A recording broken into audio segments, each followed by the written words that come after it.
Y si no, me avisan para ver cómo hago, para en todo caso luego grabar un video con el tema, pues, Doctor, ¿no? me Pero parece que sí lo para no están repetir, grabando. ¿no? Me parece que sí lo están grabando. El otro problema es que esta reunión siempre el doctor que se encarga de hacer las reuniones normalmente entra porque tiene que darle permiso también de que pueda compartir. No sé si le sale la opción de poder compartir. Me parece que sí. Porque sale que el anfitrión es quien no, o sea, como que falta que autorice, ¿no? Bueno, si ya me dicen que están grabando, excelente, ya, ahí está. Muy bien, Camila, gracias por responderme. Entonces empezamos, pues, chicos, ¿ya? Voy a compartir mi pantalla, ¿ok? Voy a sacar mi carota fea.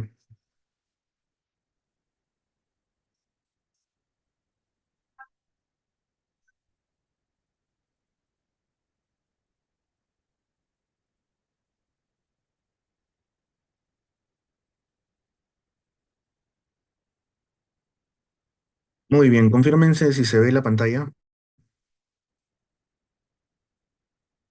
compartida del PPT. Sí, se ve, doctor. Ya, perfecto. Muy bien, chicos. Miren, yo soy el doctor Juan Povea, es hematólogo. Tengo un grupo de práctica con algunos de sus compañeros con los cuales pues me he dado cuenta que el tema de hematología sí les es un poco engorroso, un poco abstracto, hay muchas letras, muchos genes, mucho todo. Yo tengo compartirlas si se lo quiero hacer de lo más sencillo posible, pero sin descuidar este, cosas que sean muy importantes. Yo como hematólogo pues puedo ver en mi experiencia como algunos colegas, eh, por no conocer algunas cosas básicas de cómo ver alteraciones en un hemograma, cómo detectar un problema de coagulación, muchas veces se le escapan diagnósticos importantes porque ustedes quizá al egresar no tienen que dominar el tratamiento de la leucemia mieloide crónica, qué biológico, qué tratamiento monoclonal específico es mejor que otro, pero sí al menos darse cuenta, estamos ante un problema grave, estamos ante un problema que puede esperar. Esto parece una leucemia, sé muy bien las diferencias que hay en una leucemia crónica aguda, ¿ya? Entonces, al final ese es mi objetivo, ¿ya? Así que cualquier pregunta que tengan, levanten la mano y con toda confianza, háganla, ¿ya? He puesto esa foto del cromosoma Filadelfia porque finalmente, cuando hablamos de leucemia mieloide crónica, o sea, nos imaginamos muchas veces de que hay leucemias agudas y leucemias crónicas, ¿no? Dentro de ellas, leucemia mieloide aguda, leucemia linfoide aguda y lo mismo para las crónicas. Sin embargo, cuando hablamos de leucemias crónicas, en realidad estamos hablando de cualquier desorden que se está proliferando. Es un cáncer de los glóbulos blancos, eso es leucemia. Y como crónico nos imaginamos que, bueno, tiene mucho tiempo quizá, ¿no? En realidad más va con el tipo de célula que se esté clonando. Si son blastos, que es lo más inmaduro que sueles encontrar en médula, si son blastos linfoides, se va a linfoide aguda. Si son blastos mieloides o mieloblastos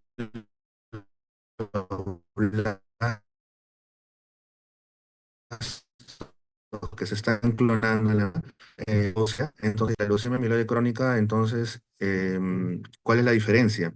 La diferencia sería que el tipo de célula que se está clonando. Entonces, siguiente diapo, no para asustarlos, sino simplemente para que entiendan que en realidad hay tantos diferentes tipos de leucemia que a veces se confunden y al final el nombre va, tenemos, sería todos deriven, todas las enfermedades que deriven de la mieloide, síndromes o enfermedades o neoplasias mieloproliferativas. Y todo lo que derive de la serie linfoide va a ser síndrome. Hasta ahora yo veo que es interconsulta, a veces una paciente y ponen, ¿no? Diagnóstico, descartar síndrome proliferativo crónico. El paciente tiene 99% de linfocitos, ¿no? Entonces, se ha dado cuenta que hay una alteración del hemograma, ¿no? Pero por un tema de concepto, ¿no? Es un poco Doctor, vergonzoso, pues, buenas ¿no? Que me esté tardes. diciendo, buenas Disculpe, se le tardes. entrecorta un poquito. Se está... Sí. Ya, miren, voy a probar unos 5 minutos a ver si vuelve la señal. Voy a mover mi módem y si no me voy a ir a otro lado, ¿ok? Ok, doctor. Ya, ya se me ocurre.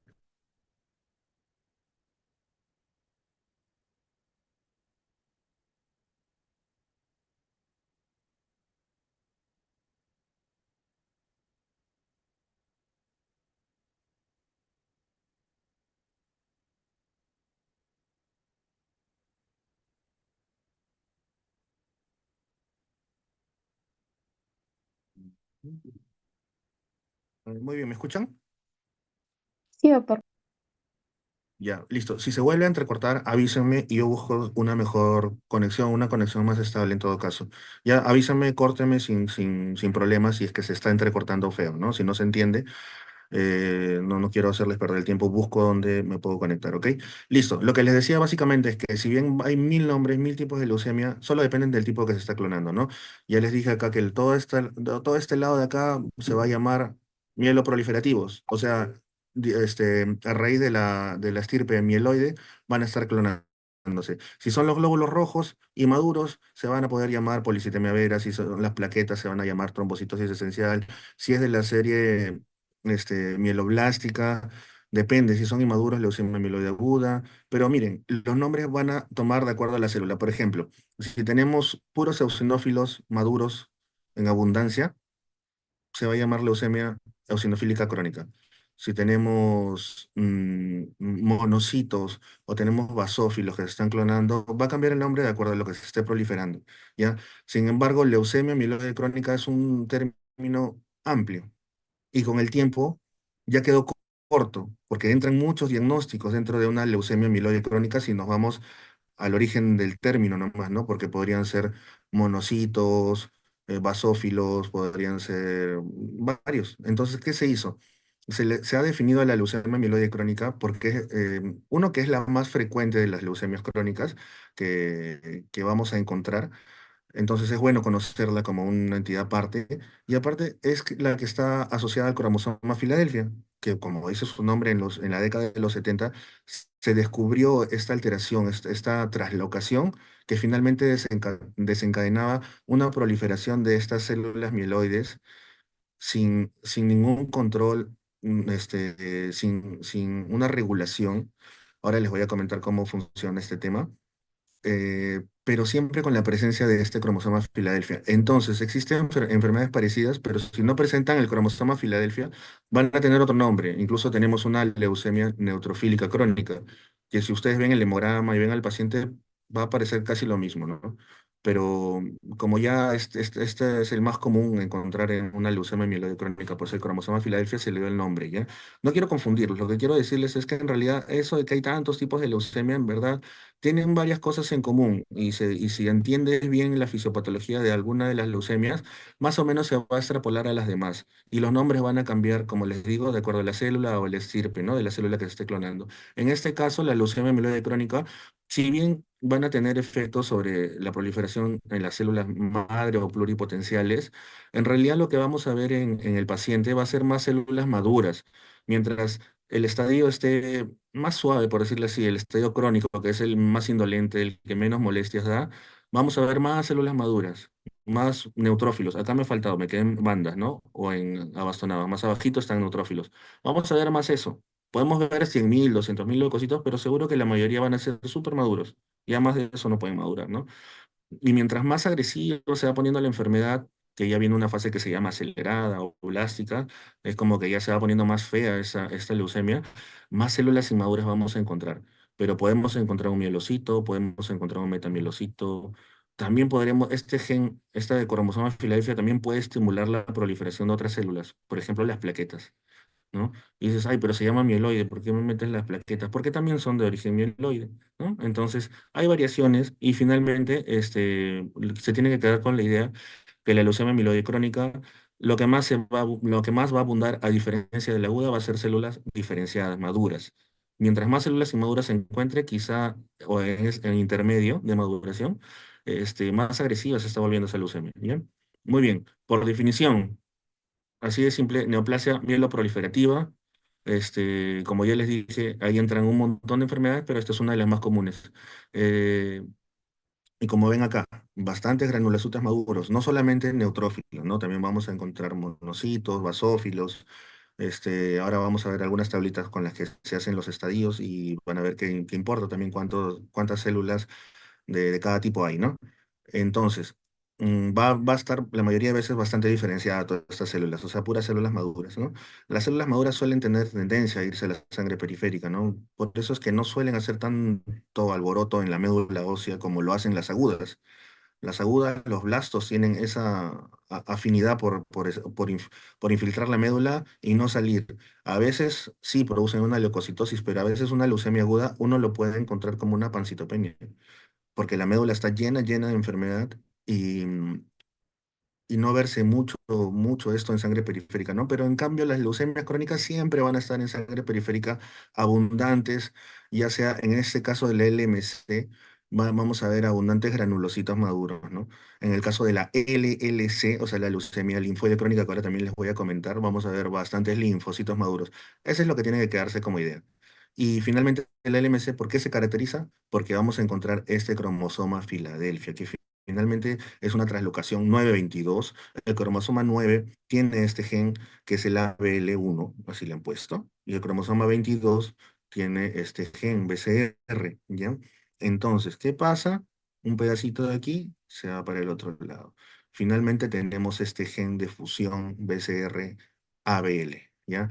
La translocación 922 es un examen que hacemos cuando vemos el cariotipo, es decir, como cuando a su compañero le sale 46XY, a su compañera le sale 46XX, por ahí a alguien le saldrá un cromosoma de más, pero bueno, eso es un cariotipo. Ahí vemos la translocación 922. Pero cuando queremos detectar genes o alteraciones moleculares, ahí es donde va a entrar el nombre BCR-ABL, ¿no? Es decir, el cariotipo o la translocación es como un plano que puede dejar el arquitecto, pero finalmente se van a expresar genes y proteínas anómalas, ¿no? Ya digamos, al final son lo mismo, representan lo mismo, la translocación 922 representa esta mutación, representa esta alteración, y el gen BCR-ABL también, y la proteína anómala que lleva el mismo nombre también es el mismo problema, la misma enfermedad, solo que si lo detectamos en un cariotipo, vamos a ver el cromosoma Filadelfia o la translocación, ¿no? Si lo detectamos en un panel molecular o detección PCR, ¿no? De alteraciones moleculares, vamos a encontrar BCR-ABL. Y si hacemos un estudio de FISH, que ya les voy a comentar ahí, algo breve, vamos a encontrar el gen BCR-ABL, ¿ya? O sea, es lo mismo, solamente que son distintas formas de encontrar esta alteración, porque pasa que si yo no lo encuentro haciendo un PCR o no lo encuentro haciendo un cariotipo, entonces yo tengo una alta sospecha, tengo que buscarlo por otro método diagnóstico para encontrar esa mutación y tener mi diagnóstico claro, ¿ya? Entonces, tenemos el gen de fusión que es anormal y que es lo que desencadena toda esta enfermedad, que es el BCR-ABL. ¿Cuál es lo bueno dentro de todo? De que al solo haber una alteración genética, se ha podido descubrir tratamientos diana contra esa alteración. En cambio, las leucemias agudas encontramos muchas mutaciones, muchas alteraciones genéticas. Por eso es que no hay un solo medicamento que me controle una leucemia aguda. Y hasta la actualidad seguimos bombardeando. Una leucemia aguda es un bombardeo de citotóxicos, quimioterapia. La quimioterapia es eso, se lleva las células buenas, las células malas, y da tanta toxicidad por ello, ¿no? No solamente las células de la sangre, de la mucosa, de todo el cuerpo, ¿no? Por eso es que se cae el pelo y tantos problemas ahí.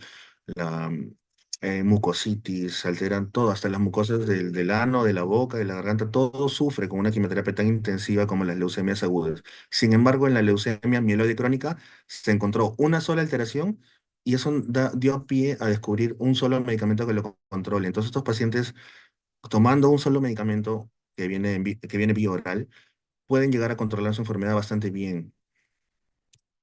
Muy bien, no voy a entrar mucho en la fisiopatología, solamente les voy a comentar que esta proteína de fusión este, genera un, un receptor de tirosina quinasa, pero alterado, ¿ya? Vamos a decir que es esta X acá, no sé si se ve el puntero, pero vamos a decir que acá, perdón, este verdecito, ¿no? Este es el mutado, porque Hay receptores de tirosina quinasa en el cuerpo, sí, pero son regulados también por los estímulos. O sea, hay estímulos reguladores, hay estímulos inhibitorios que nos dicen ya, esta célula hay que, por ejemplo, una infección, un estrés, mandan señales para que proliferen nuevas células, se dividan y también para que ya dejen de dividirse, ¿no? Sin embargo, al mutarse este receptor de tirosina quinasa, la célula, mejor dicho, este receptor de tirosina quinasa queda como que totalmente activado, no tiene control, no se regula, no se frena. No dicen ya suficientes células por hoy, no. Siguen y siguen y siguen clonándose o produciendo células clonales, ¿no? Y eso hace de que se haya podido dar un medicamento. Por eso acá en este mismo dibujo también vemos aquí cómo el imatinib se une a esta tirosina quinasa y por eso se les llama inhibidores de la tirosina quinasa y frenan esa clonación anormal que está viendo en este paciente, ¿no? Hasta llevarlo a la normalidad prácticamente. ¿Ya? Muy bien, de epidemio, datos puntuales. Es una leucemia frecuente en adultos. Las leucemias crónicas son de adultos. Las leucemias agudas son más frecuentes en niños. También lo vamos a encontrar en adultos, claro que sí. Pero si hablamos de leucemias crónicas, está bien difícil que piensen en niños. Es poco frecuente, pero no es imposible. Sobre todo la LMC sí se puede dar en niños muy raros, son reportes de casos, pero para fines prácticos y para que quede en su, digamos, en su memoria, las crónicas de adultos mayores, las agudas, hay en adultos, adultos mayores, pero es en los niños más fácil que vayamos a encontrar una leucemia aguda que una leucemia crónica. Y en adultos variados, podemos encontrar una leucemia mieloide aguda o crónica, ¿no? Entonces, como dice acá, 15 a 20% de las leucemias en adultos, las leucemias en general, ya le dije que hay un montón, pero estamos tocando las más frecuentes, porque es probablemente lo que vayan a ver en toda su carrera médica, algunas leucemias que ni siquiera yo o colegas más antiguos han visto hasta ahora, ¿no? Muy raras. Pero con tal de saber las más frecuentes, ya sabemos cómo manejar las leucemias, cómo abordarlas. La incidencia, como dice, 1 o 2 casos por 100.000 habitantes. Esto de aquí es en realidad en países de primer mundo. Digamos acá en el país todavía tenemos un subregistro de la enfermedad por un tema de acceso, ¿no? A los servicios de salud, los temas rural, geográfico y todo, ¿no?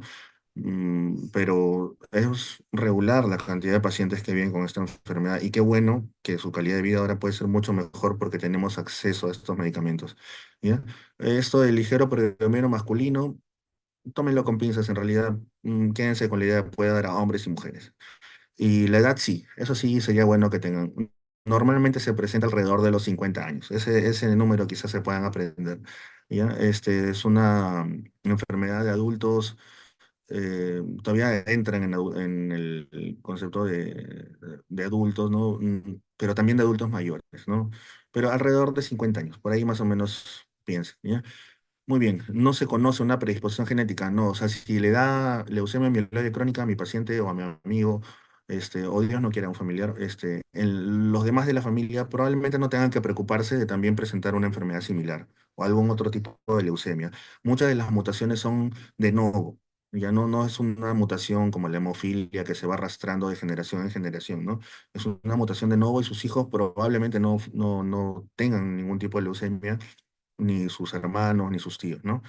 Sin embargo, como reportes de casos, también hay familias que presentan, toda una familia que presenta esa predisposición a hacer síndromes mieloproliferativos o linfoproliferativos, lo hay, pero ya son cosas aisladas, no todo puede pasar en medicina, ¿no? Pero lo más frecuente es que no haya esa predisposición genética, sino que el daño genético se haya dado por algún problema al nacer, por radiación ionizante, por haber recibido otros medicamentos, sobre todo alguna quimioterapia previa, pesticidas, benceno.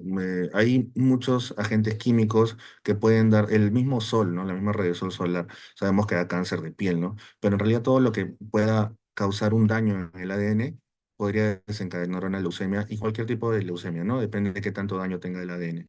Entonces, ¿hay forma de saber si mi paciente fue secundario a que comió soya transgénica o no, no se puede saber, no se puede saber. Por más que venga de la mina, vamos a sospechar que quizás estuvo expuesto a algunos metales pesados, pero, o a biomasa, pero no, no hay un examen que nos diga, sí, secundario a esto fue la leucemia, ¿no? Así que solo son supuestos y ahí se van a quedar, ¿no?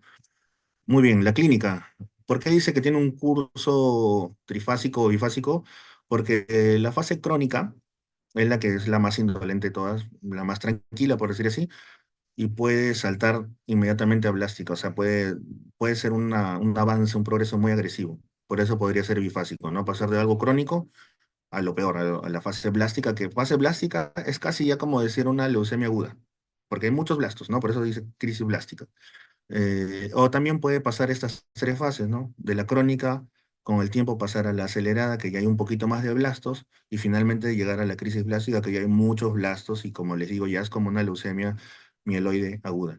Entonces, puede presentarse, también se pueden quedar como crónica siempre, ¿no?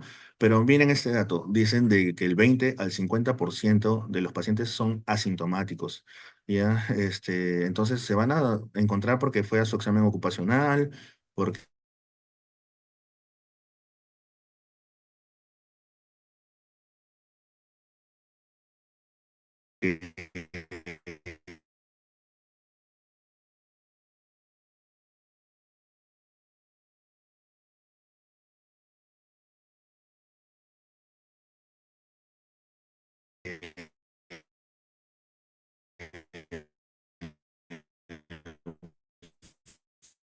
Doctor, disculpe, se lo escucha entrecortado.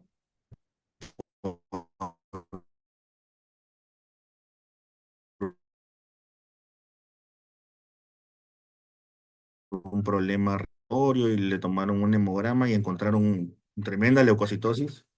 Ay,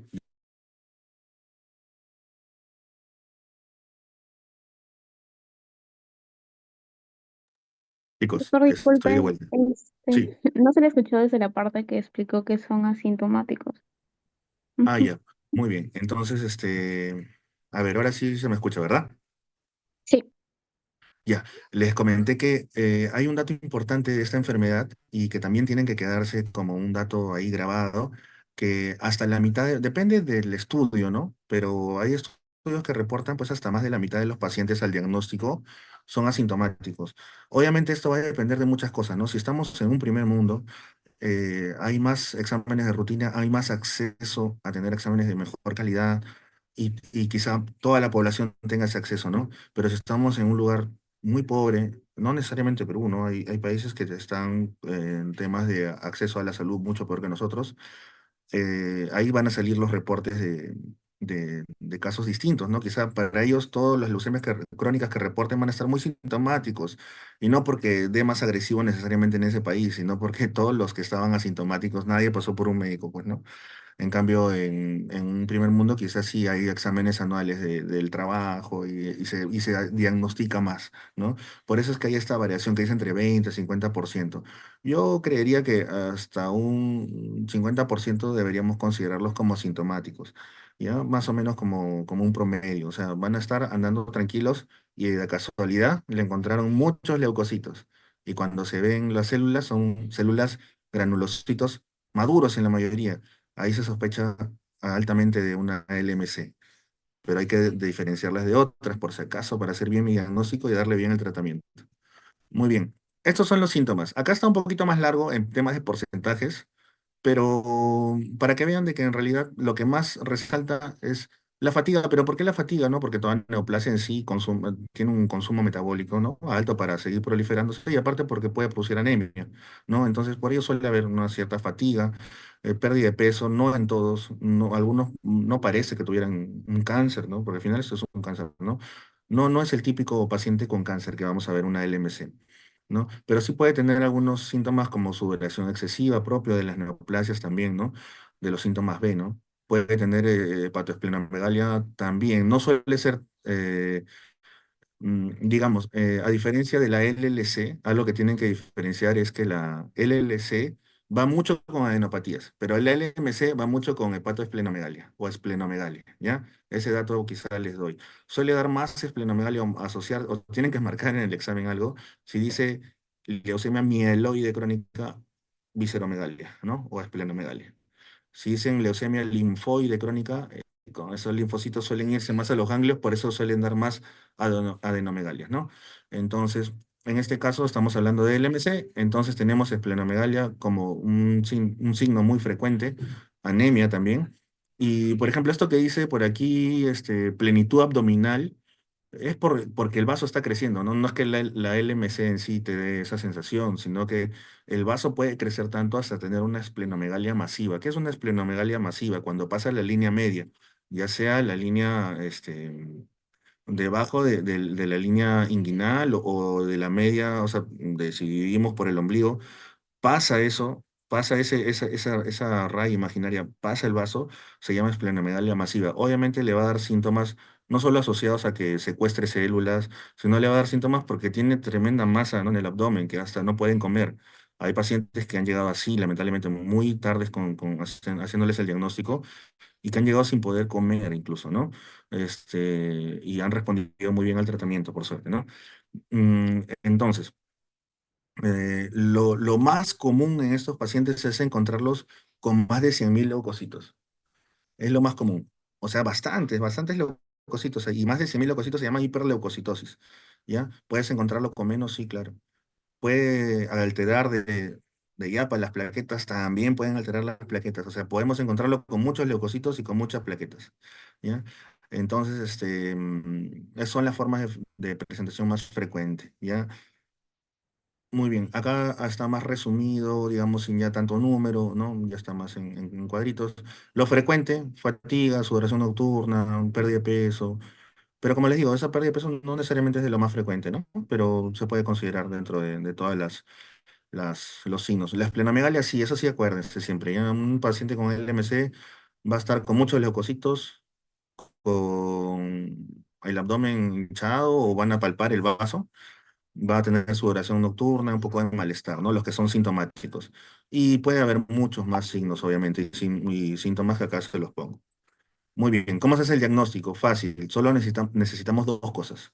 Necesitamos ver en la morfología que realmente haya células mieloides, en su mayoría crónicas, como les digo, y que haya la alteración genética demostrada, ya sea por el cariotipo, que es, por ejemplo, aquí estas banditas que vemos así como medias borrosas, ¿no? Ahí se puede detectar la translocación 922, o ya sea por el estudio de Fish, que creo que está en otra diapositiva, ¿no? O ya sea por un estudio de esto de aquí, de reacción en cadena polimerasa contra transcriptasa reversa. Ya suena chino, pero en verdad lo que hacen es amplificar una proteína, ¿no? Tengo una proteína, pero es muy poquita para verla, entonces la amplifico y ya puedo detectar si es que realmente hay bastante de este BCR-ABL, ¿no? Incluso se puede cuantificar, ¿no? Para ver justo la respuesta al tratamiento también. Entonces, en sangre periférica, miren, aquí en esta foto del up-to-date no se ven tantos maduros, se ven algunos juveniles, pero no llegan a ser blastos. ¿Ya? Esto es bastante para ojos expertos diferenciar un blasto de un juvenil, eso sí, no es muy fácil, eso requiere un poco de experiencia, pero para que vean que no solamente son células maduras, sino también podemos encontrar algunas en estadio intermedio, ¿no? Como metamielocitos, mielocitos, ¿no?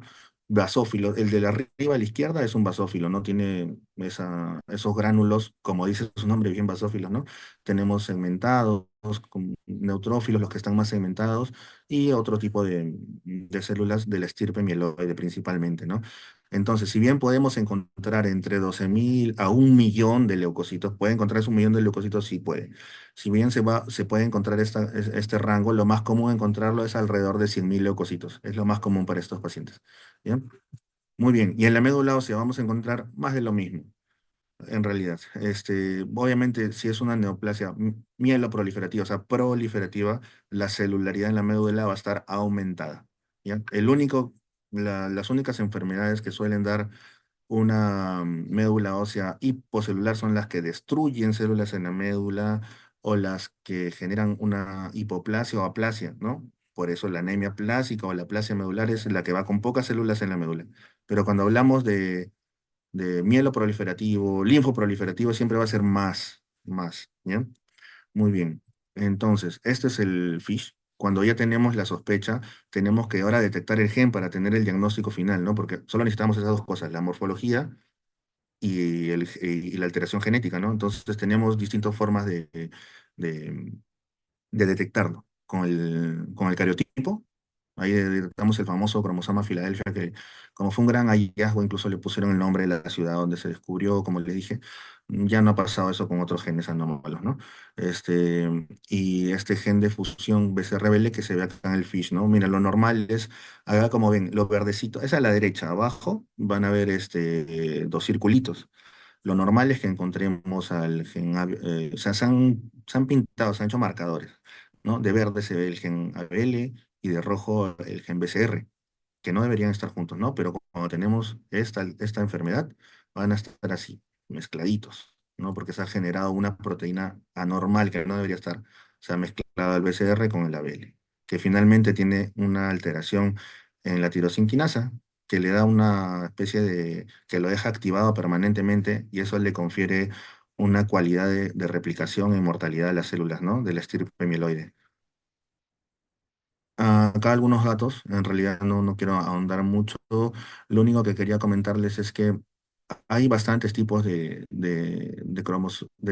BCR-ABL de acuerdo a su peso molecular, ¿ya?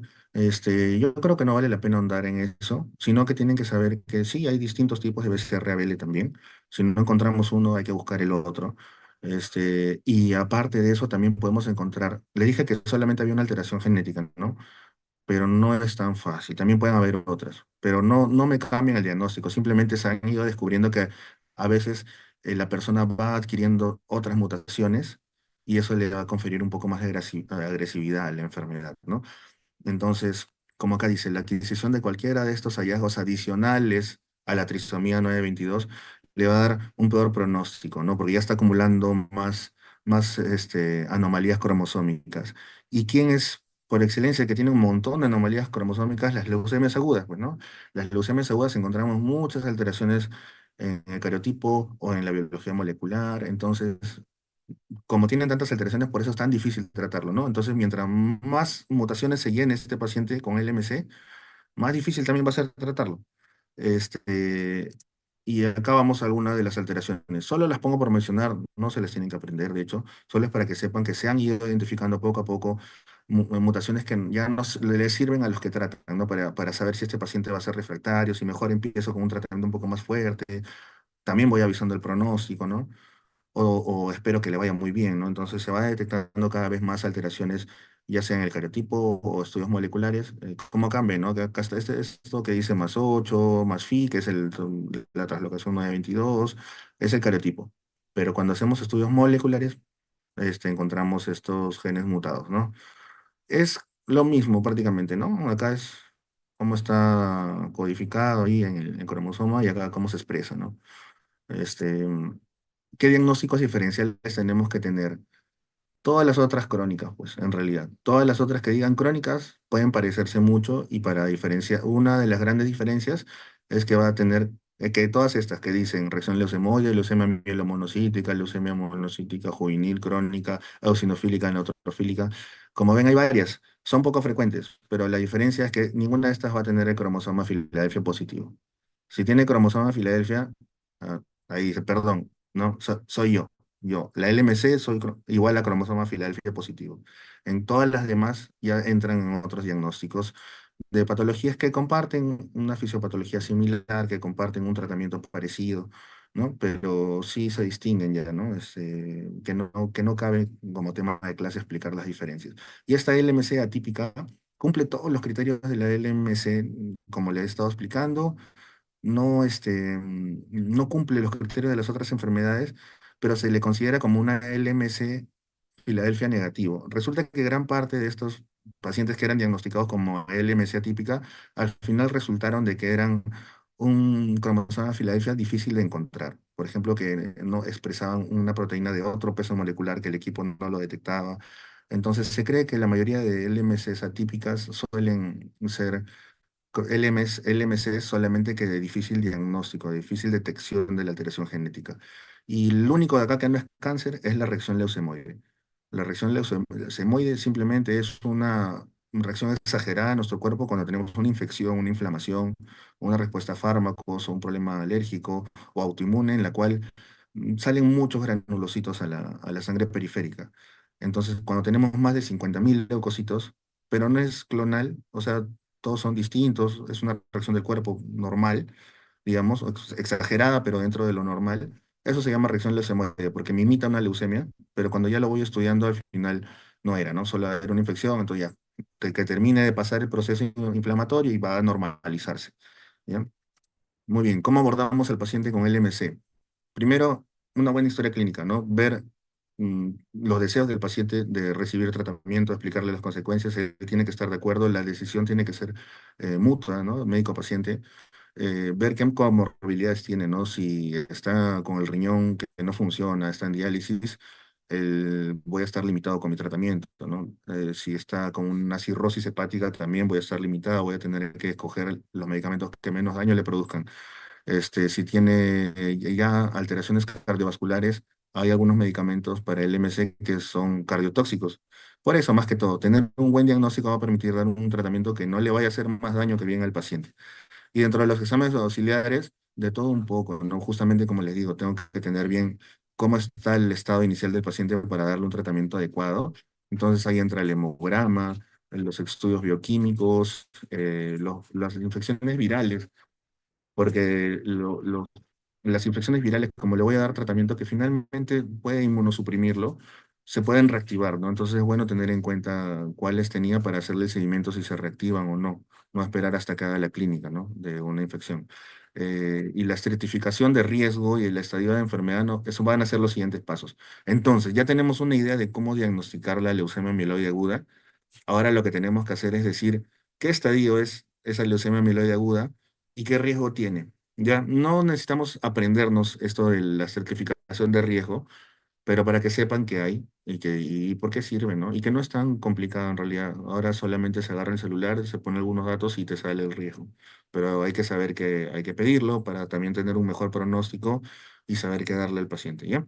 Y bueno, esto que dice cuantificación de la enfermedad es porque es una forma de seguimiento, ¿no? Al comienzo siempre se encuentra un 100% de la expresión de este gen, ¿no? Y se va a ir reduciendo en porcentaje, hasta que simplemente no se va a encontrar, ni por FIS, ni por cariotipo, no lo voy a encontrar ya, porque la pastilla inhibió totalmente esa mutación. Quiere decir que se curó, podría decirse, pero sin embargo no nos gusta usar ese término, nos gusta decir que está en remisión completa, porque siempre hay una posibilidad que esta enfermedad vuelva, ¿ya? Que también se puede volver a tratar, ¿ya? Entonces, la Organización Mundial de la Salud da sus criterios y los europeos dan otros criterios. Se los pongo no para confundirlos, en realidad simplemente que estos son consensos. Es decir, un grupo de gente se junta y dijo, bueno, yo quiero que sea 22%, porque, bueno, de 22% de blastos para arriba van peor y menos de 22% van mejor. Pero bueno, nadie se le ocurre poner un número tan complicado, no 22, 23, ¿no? Hacen los cortes más en números más fáciles de recordar, 20%, 30%. Acá en Latinoamérica y en Estados Unidos también solemos usar los criterios de la WHO, que es, si tenemos menos de 10% de blastos, es fase crónica, o sea, le va a ir bien. Si tenemos entre 10 a 19% de blastos, va a ser fase acelerada, ya es una alerta, ya tengo que ser más agresivo con mi tratamiento y tengo que ir haciéndole un seguimiento más cercano. No solamente los blastos, ¿no? Pero nos guiamos por ahí básicamente. Y si es que ya tenemos más del 20% según la WHO, o más y acá también los europeos también ponen ese corte, en realidad es 30, se ha cortado me parece, pero más de 30% dicen los europeos, ya se considera una crisis blástica. Ay, acá está abajo, perdón. Sí, más de 30% ya es una crisis blástica, ¿no? Entonces, ¿qué quiere decir crisis blástica? Que ya no es una LMC, ya es una LMC que se ha transformado a leucemia mieloide aguda, en realidad. Y ahí ya no lo voy a tratar con una pastillita, nomás probablemente ya requiera todo el tratamiento de una leucemia mieloide aguda. Entonces, yo tengo que evitar que llegue a ese estadio, y eso lo voy a lograr con darle un tratamiento a tiempo, antes de que siga acumulando más mutaciones y vaya a tener más riesgo de progresar esa enfermedad. ¿Hay otros parámetros para decir si es fase acelerada, fase blástica? Sí, no nos compliquemos mucho. Los blastos son los que más mandan para decir si está en fase crónica fase acelerada, o crisis blástica o fase blástica, ¿no? Miren, la fase blástica ya la enfermedad se sale de la sangre. Se puede ir, como ven en la tomografía de abajo, a ver, voy a ver si puedo pintar, a ver si me permite esto, ¿no? Vamos a ver si se puede, ¿no? Acá vemos un acúmulo de tejido que no debería estar ahí. ¿Ya? Acá también un poco, pero más en este lado se ve más claro. Y eso está haciendo, si se dan cuenta, que este ojo esté más adelante que el otro, ¿no? Está produciendo un exoftalmo y por eso el paciente tiene un ojo que se está saliendo. Eh, ¿Puede llegar a salirse si sigue creciendo esto? Sí, sí, sí, se puede llegar a salirse. El tumor puede salir por el ojo. O sea, suena como que, ay, está exagerando. Para suerte es algo muy infrecuente, pero sí puede suceder.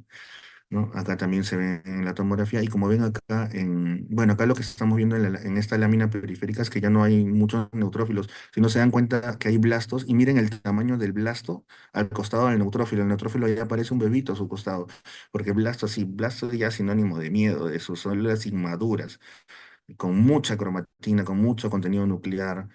Por eso es que estas células cuando se rompen dan hipercalemia, dan alteraciones electrolíticas porque tienen harto contenido nuclear, harto. ¿Cuál es el electrolito que más está intracelular? El potasio, ¿no? Entonces sale un montón de potasio a la sangre y de tanto ADN que tiene, esto se convierte en ácido úrico finalmente. Por eso es que a estos pacientes se les previene a veces cuando se le da tratamiento o que haya problemas con el ácido úrico. Eso se llama síndrome de lisis tumoral, pero no me voy a meter en ese tema, que no es muy complejo. Basta que se entienda por qué, cómo funciona la enfermedad y por qué ocurren estas consecuencias, ¿no? Ahora, este tumor que está pues en las encías, ¿no? Terrible. Ahora se preguntarán, uy, ¿qué hacemos? ¿Lo operamos? ¿Le sacamos media cara? ¿O operamos detrás del ojo? Pero cuando estamos hablando de neoplasias hematológicas, las cirugías no suelen ser la primera opción, ni la segunda, ni la tercera. Ya solamente es lo último como experimental, o sea, es una enfermedad hematológica. Entonces, la quimioterapia va por la sangre y va a llegar a toda la sangre. Entonces, casi siempre todo responde a quimioterapia. Yo tenía un caso similar a este exoftalmo del paciente y empezó la quimioterapia y el ojo se le regresó a su sitio súper rápido. ¿Ya? Era en este caso una leucemia mieloide aguda, no era una crónica, por eso la agresividad, pero sí, se le ponía quimioterapia y regresaba el ojo a su sitio, ¿no? Igual los tumores, a veces hay que operarlos, sí, cuando ya le das quimio y no quiere bajar, ¿no? Pero antes de la quimio, incluso antes de una cirugía voy a pensar en una radioterapia y con eso seguro se va a controlar, ¿no? Muy bien, pronóstico. ¿Qué le dices a tu paciente? ¿Cuánto va a vivir? Antes, en el pasado, había un pronóstico que no era tan bueno, ¿no? Hablar del MC si era hablar de una enfermedad fea, o sea, actualmente ya no, ya ha cambiado las cosas, pero antes, miren, una fase crónica vivía entre 5 o 6 años, una fase acelerada no pasaba del año, y una crisis blástica, pues, moría rápido, ¿no? Como una leucemia mieloide aguda, ¿no? Rápido, sin tratamiento, obviamente, sin tratamiento, pero está la era antes del los inhibidores de tirosinquinasa o de tirosincinasa, como lo lean, y la era post, ¿no? Como ven, antes la sobrevida a 3 5 años era 86, 68%, pero actualmente, obviamente es que acá más común es la crónica, ¿no? Pero finalmente, o sea, el paciente terminaba complicándose o falleciendo, ¿no? Pero actualmente con los medicamentos que inhiben esta tirosinquinasa alterada, ya se logra que gran parte de la población, no todos, pero gran parte de la población tenga una esperanza de vida igualita a la de la población general. O sea, se van a morir con LMC, pero no por la LMC. Se van a morir porque hicieron un infarto al corazón por otro problema, porque hicieron un problema renal, bueno, mil cosas que van pasando de patologías que se van acumulando en la edad adulta, ¿no? Entonces ha cambiado mucho el pronóstico, la verdad, ha sido uno de los grandes hallazgos en la medicina, ¿no? De que no se requiere tanto dinero, tanta logística, nada para dar solamente una pastilla y cambiar totalmente el pronóstico de una enfermedad que antes sí no era tan esperanzador. Estos son ratificaciones de riesgo, solamente para decirle que cada comunidad, la europea, alemanes, todos sacan un cálculo y también por consenso, o sea, se reúnen todos y todos dicen, bueno, mi experiencia o por estos estudios de pacientes, yo creo que lo mejor es que hagamos estos cortes. y así vamos a decir que estos son de alto riesgo, bajo riesgo. Eso puede ir cambiando con el tiempo, pero hay que estar igual haciéndole caso a los consensos, ¿no? Entonces, hay calculadoras, simplemente lo que hacen es por ejemplo, este es uno de las calculadoras donde te da el riesgo por este autor, o mejor dicho, por este consenso de Socal y el otro Hasford, ¿no? Te da el riesgo. ¿Qué te piden? Y para eso tenemos que tener en cuenta qué cosa nos puede decir que nuestro paciente está yendo mal o que no es una leucemia amiloide tan tranquila, ¿no? La edad, mientras más adulto mayor, más riesgo, y no necesariamente porque la LMC va a ser más agresiva, sino porque va a tener más comorbilidades y va a ser más frágil. El vaso, si hay un vaso tremendo, me dice que hay una gran carga tumoral. Si las plaquetas están bajando, me está diciendo que la médula ósea se está infiltrando más. Si hay muchos basófilos o sinilófilos o mieloblastos, también dan más riesgo, ¿no? El tratamiento, acuérdense de este nombre básicamente, inhibidor de tirosina quinasa y el más común de todos, el imatinib, ¿no? ¿De qué depende del tratamiento? De si lo encontramos en estadio crónico, acelerado o blástico. Entonces, ¿cuál es el objetivo al final cuando damos imatinib? Que se logre una revisión primero clínica, es decir, que el paciente se sienta bien, que ya no le duele el abdomen, que pueda comer, que ya no esté bajando de peso, o si tenía pues un tumor por células mieloides, pues que desaparezca, ¿no? Y mantener un control de la enfermedad finalmente a largo plazo, ¿ya? O sea, ¿qué quiere decir? Que no basta con que ya mejoraron sus síntomas, sino ahora tengo que tratarte para que no recaigas y para que hagas tu vida normal. ¿Ya? Y bueno, también ir optimizando la calidad de vida, ¿no? No decirle ya ahora no comas, no salgas, no te pares, no sientes, no hagas ejercicio, no, no, no. Hay que ver también la calidad de vida y todo el tratamiento no solo depende de un hematólogo, de un oncólogo, también de un psiquiatra, de de alguien de fisioterapia, dependiendo todo lo que venga, ¿no? Un geriatra, la polifarmacia, hay que ver cómo interactúa lo que estamos dejando con los otros medicamentos que ella toma, porque es una enfermedad de adultos, tirando para adultos mayores, ¿no? Entonces, todo eso hay que ponernos en el contexto. Al final lo que queremos es que nuestro paciente se sienta mejor. Si con el tratamiento le estamos haciendo más daño que beneficio, mejor no lo des y deja que viva tranquilo el tiempo que le queda. Pero si podemos mejorar su calidad de vida, hay que aprovechar eso. Que el paciente se sienta mejor. Muy bien. Primera línea, son los inhibidores de tirosinquinasa. Hay tres generaciones conocidas, una más, obviamente, una más moderna que la otra y más caras que la otra. Entonces, en nuestro medio, pues más usamos el imatinib, pero cuando ya encontramos más mutaciones agregadas, como les dije, quizá ya empezamos a dar dasatinib, nilotinib, estas que dicen de segunda generación. Ya, ya se tiene en la actualidad, creo que hasta hace 10 años era imposible hablar que en Perú había pues dasatinib. A las justas estábamos muy orgullosos de que llegara el imatinib, ¿no? Pero actualmente ya se maneja en casi todos los hospitales también ya la gran parte de los medicamentos de segunda generación. Entonces, si por ahí no le va bien a mi paciente con imatinib, sí le puedo ofrecer otra alternativa, ¿no? No te voy a dar quimioterapia, pero porque no te voy a dar más toxicidad. Tenemos otra opción que es el darte la segunda generación. Listo. Y lo de tercera generación, muy pocos pacientes tienen acceso a ella. Muy bien. Esto es básicamente para que sepan que el hecho que haya respondido al comienzo del tratamiento no quiere decir que ya se sanó, ya pasó todo, ya se curó, ¿no? Acá el año y medio que este estudio demostró que encontraron resistencia al imatinib depende. Si yo le encontré en fase crónica, el 10% nomás me es refractario. O sea, el 90% va a ir súper bien con el imatinib. Pero si yo la encontré en fase acelerada, ya la mitad no me va a ir bien con mi limatinib. Por eso es que a veces prefieren ya empezar, si encuentro una fase acelerada, más factores de riesgo, empezar ya con la segunda generación de estos medicamentos, ¿no? Y en los que tienen una crisis blástica, el 80% no le hacen caso al limatinib. O sea, va a haber unos suertudos que estando con la enfermedad tan agresiva, dando limatinib la controlen, pero la mayoría va a ir mal.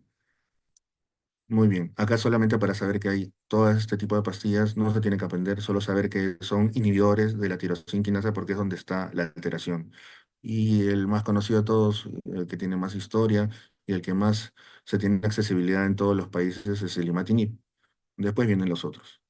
Ahora, cada uno tiene sus riesgos. También yo puedo decir, ay, como Mi paciente es pituco y me ha dicho que el dinero no le importa, le voy a dar el más caro, ¿no? Pero resulta que el más caro, el Ponatinib, también tiene problemas, ¿no? Puede dar una trombosis arterial, puede darle toxicidad hepática, así que si está con, o le doy Dasatinib y resulta que tiene alteraciones, en el electrocardiograma, ¿no? Entonces le voy a llevar a un infarto. Entonces, todo eso tengo que considerar. Acá está resumido para que si quieren luego le den una miradita como para que se hagan una idea que no es la gran cosa. Yo tengo pacientes que han venido, que iniciaron su tratamiento con Dasatinib porque le dijeron, no, este es mejor, ¿no? Y vinieron con tremenda fusión pleural, ¿no? Así ya casi ahogándose, ¿no? Por suerte se les hizo la, el tratamiento, pues, invasivo, ¿no? Que es hacer un drenaje, ¿no? Del líquido pleural.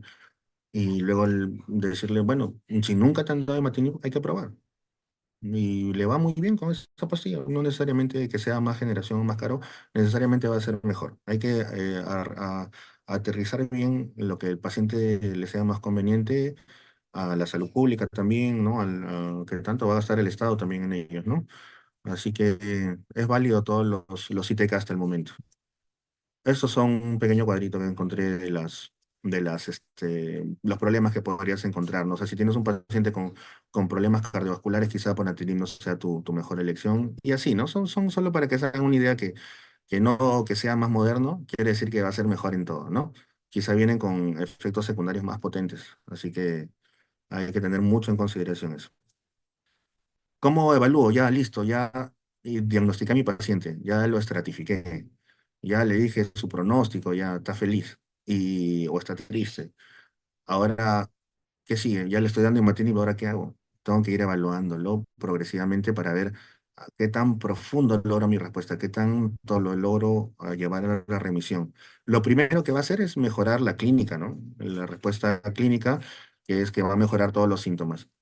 Lo segundo es que Lo segundo es que va a mejorar los exámenes de laboratorio clásicos, el hemograma. Los leucocitos ya van a, de que estaban en 200.000 o 500.000, ya van a estar menos de 10.000. Basófilos van a mejorar, las plaquetas se van a normalizar si estaban altas, y el vaso de lo que estaba todo grandote ya no se va a palpar. Entonces ya mejoramos su calidad de vida, pero queremos ir más allá, que no recaiga. Entonces le hacemos un cariotipo y ya no encontramos la mutación del cromosoma Filadelfia. Entonces ya estamos logrando una mejor respuesta, pero vamos a ir más allá. Ahora ya no encuentro el cariotipo alterado, ya no encuentro alteraciones en su hemograma. Ahora me quiero ir cuántas proteínas quedan ahí andando en la sangre de BCR-ABL. Tan fino es el diagnóstico que tienen que expresarse en logaritmos hacia abajo para poder hablar de una respuesta molecular. Que hay un logaritmo -1, logaritmo -2, que no vale la pena ahorita entrar en el tema, sino que ya estamos buscando enfermedades hasta así, hasta la última alteración que quede en la sangre para que no recaiga ese paciente. ¿Ya? Entonces, por eso hay una respuesta primero hematológica, que con eso ya el paciente se siente súper bien. Algunos abandonan el tratamiento ahí. Luego una respuesta citogenética, ya no se ve en el cariotipo, y luego ya una respuesta molecular, que es lo más profundo que podemos lograr de desaparecer este problema en el paciente. Entonces, cambio de tratamiento. Cambio de tratamiento, como antes solo veíamos el hemograma y con eso más o menos veíamos si estaba bien o mal, ¿no? Pero ahora ya estamos detectando hasta la alteración molecular. Entonces, si ya vemos que molecularmente está fallando, ya nos predice que va a fallar en la respuesta hematológica. O sea, estoy detectando cada vez más de estas proteínas anómalas, quiere decir que más adelante me va a empezar ya a hacer nuevamente leucocitosis, trombocitosis, esplenomegalia. Entonces, no, antes de que llegue a eso, ya detectando su respuesta molecular, ya puedo decir, vamos a cambiar de medicamento, ¿ya? Entonces, con eso se logra una respuesta más prolongada y se va prediciendo y dando tratamiento antes de que recaiga. Muy bien. ¿Hay indicaciones para trasplante halogénico, o sea, de otra persona hacia el paciente? Sí, hay indicaciones. No vale la pena hablar mucho acá. Simplemente es una opción y no es primera opción. Es como que hay que evaluar bien si vale la pena o no, porque el trasplante de médula ósea o trasplante de progenitores hematopoyéticos, como también se le llama, es muy tóxico. No se hagan la idea de que, ay, mejor no le den quimio, pobrecito, mejor háganle trasplante. No, el trasplante es mucho más agresivo que la quimioterapia. ¿Ya? No quiero extenderme aquí, habría mucho para conversar, es muy interesante el tema, pero de verdad que no, ya tienes esa idea que el trasplante es como que una solución a todo, y que es una cosa fácil, ¿no? Hay mucha mortalidad por trasplante y la pasan muy mal muchas veces. ¿Bien? Listo. Esto de aquí todavía sigue siendo muy controversial. En algunos continentes ya se está diciendo si el medicamento puede dar toxicidad a largo plazo, ¿por qué en algún momento, si está yendo muy bien, por qué en algún momento no lo retiramos y solo nos quedamos en observación? Hasta ahora no hay un consenso. Hasta ahora solo se dice que si es que ya el medicamento te está causando toxicidad, ya deja de tomarlo, ¿no?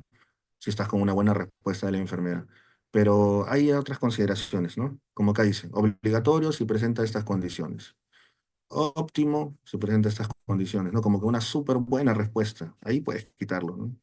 Y lo mínimo para decir que lo quites son estas condiciones, ¿no? O sea, que todavía tengas un poquitito de enfermedad, podrías considerar quitarlo, pero lo mejor es mantenerlo hasta ahora, hasta que se genere más evidencia, porque acuérdense que el cromosoma de Filadelfia recién se descubrió en los años 70, los ITCs aparecieron después, y al país ha llegado no hace mucho, o sea, ya hace varios años, ¿no?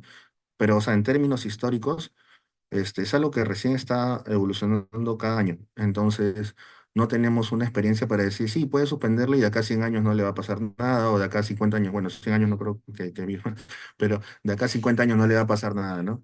No sabemos, porque todavía no hay tanta evidencia, ¿no? Entonces, eso es con respecto a la leucemia mieloide crónica. Recuerden que hay un grupo que es indolente, otro que sí requiere, todos requieren tratamiento, pero el tratamiento se va dando de acuerdo al estadio, el riesgo y se va individualizando con el paciente y es una enfermedad que es muy, muy gratificante tratar como hematólogo porque es fácil, es fácil y el paciente se siente pues muy agradecido, muy bien, sin necesidad de dar un tratamiento tan complicado, ¿no? Muy bien. Creo que acá me están poniendo comentarios en el chat. Ay, se le escuchó entrecortado. No me digas. ¿Se escuchó entrecortado, chicos? Solo fue el Nada, rato acá que estoy. Sí. dijimos Espero que que la que haya grabado. estaba entrecortado. No sé cómo.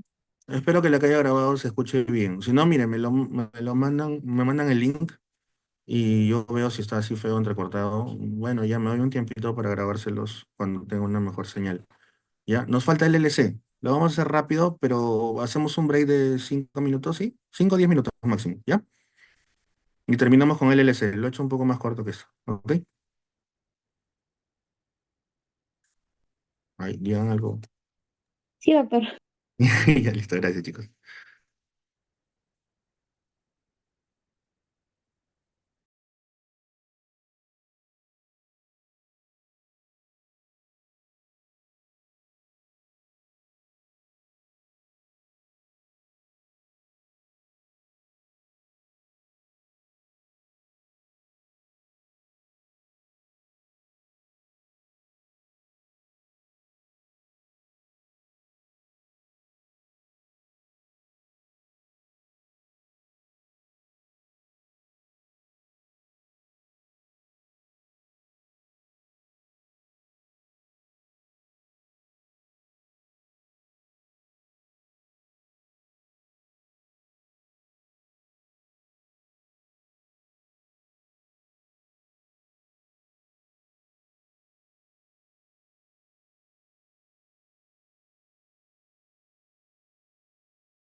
Hola chicos, buenas, ¿cómo están? Buenas tardes otra vez.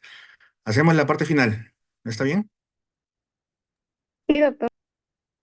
Bacán, empezamos entonces con LLC. Listo, entonces ya nos quedó claro que la LMC, cómo se hace el diagnóstico, no es muy complicado. Hay bastantes cuadritos para estratificar que los riesgos, que el estadio, que ya más o menos se los he resumido, no es gran cosa en realidad. Así que es una enfermedad interesante en realidad de revisar, sobre todo porque hay tratamiento, ¿no? Y la mayoría van bien. Ya.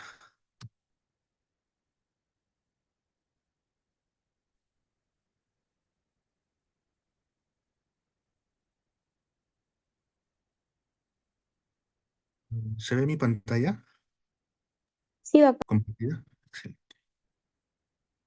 Uy, ¿qué pasó?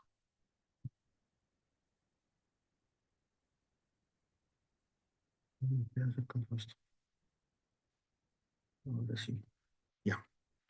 Ya, chicos, muy bien. Entonces, continuamos con la parte de la otra cara de la moneda. Ya vimos la parte mieloide crónica, ahora la parte linfoide crónica. O sea, todo lo que tiene que ver con los linfocitos.